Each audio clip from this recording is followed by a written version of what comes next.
Hello बच्चों। यहाँ दिया है small particle of mass m is projected at an angle theta with x-axis with initial velocity v naught in xy plane as shown in the figure at t less than v naught sin theta upon g। मतलब ये बोल रहा है कि जो भी time है वो half of the time of light से कम है। The angular momentum of the particle is clear. तो मेरे को लगता नहीं कि इसमें इस वाले टाइम को देने का कोई लॉजिक है। चलिए फिर भी चेक करते हैं अपन।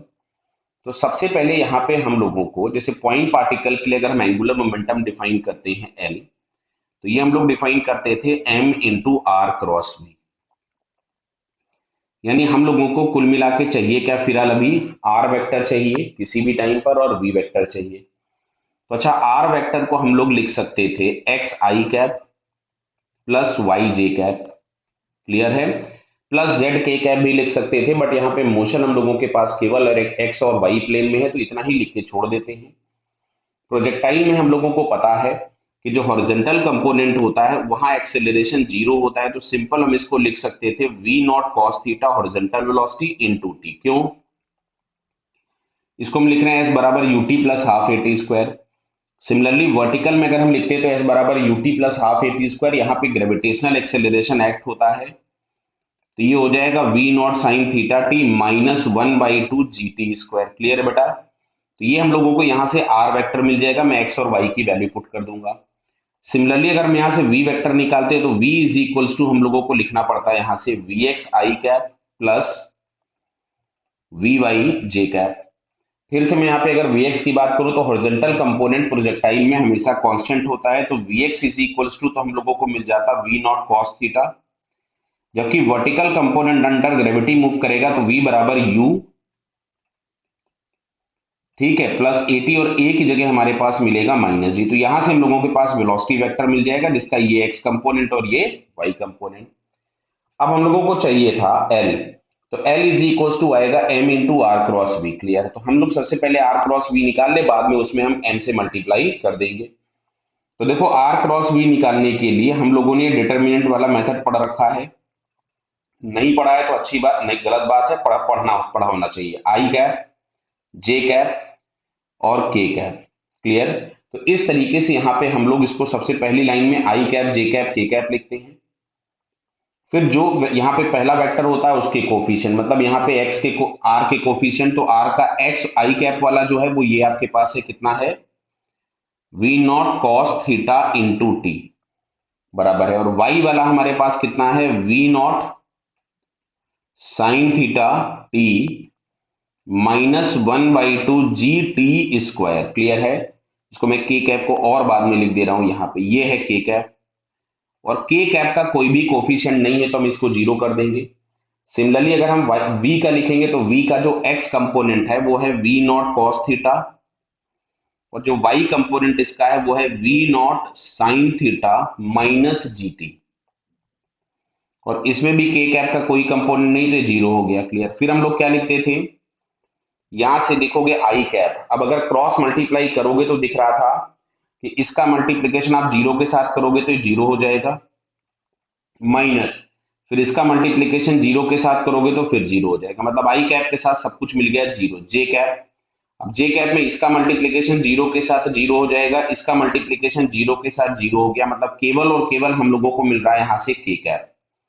यहाँ के कैप मैं नीचे लिख दे रहा हूँ क्योंकि लंबा है थोड़ा सा ये कैलकुलेशन। तो के कैप में इन दोनों के आपस में क्रॉस मल्टीप्लीकेशन होंगे, तो देखिए मैं यहीं पे मल्टीप्लाई करके लिख रहा हूं, तो V naught cos theta T into यहां से आपके पास आएगा ये we naught sine theta minus we naught cos theta into T into ji T. दिख रहा है ना बेटा? इसके साथ मल्टीप्लाई होगा जी टी, और ये माइनस मैंने बाहर कर दिया। अब ये आपके पास पहले इन दो के कंपोनेंट के मल्टीप्लीकेशन हो गए, फिर आएगा माइनस,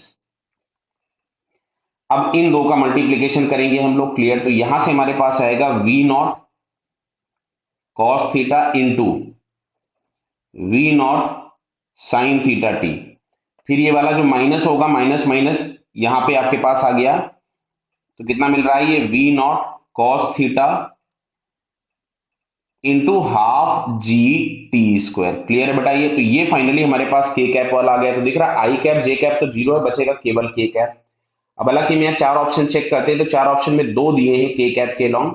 अभी मैं आपको बताता हूं कि उन दो में से भी एक डायरेक्टली हम कैसे लगा सकते थे आंसर। अब देखो यहाँ पे केवल और केवल के कैप वाले ही मिल रहे हैं, तो मैं के कैप वाले को ही लिख रहा हूं। अब मैं अगर इसके ब्रैकेट को ओपन करूं तो ये मिलेगा v naught cos theta T into v naught sine theta minus, ये हम लोगों के पास आ गया v naught cos theta into G T square. दिख रहा है ना, ये टी इंटू टी मल्टीप्लाई कर दोगे तो टी स्क्वायर हो गया, माइनस इसमें ब्रैकेट के अंदर ले गया तो मिलेगा v naught cos theta into v naught sine theta t. ये माइनस अंदर जाएगा तो यहां प्लस हो जाएगा, plus v naught cos theta into 1/2 G T square. तो बेटा दिख रहा है कि ये वाले दोनों का टर्म तो कैंसिल हो गया, एक प्लस था और एक माइनस था, कैंसिल हो गया।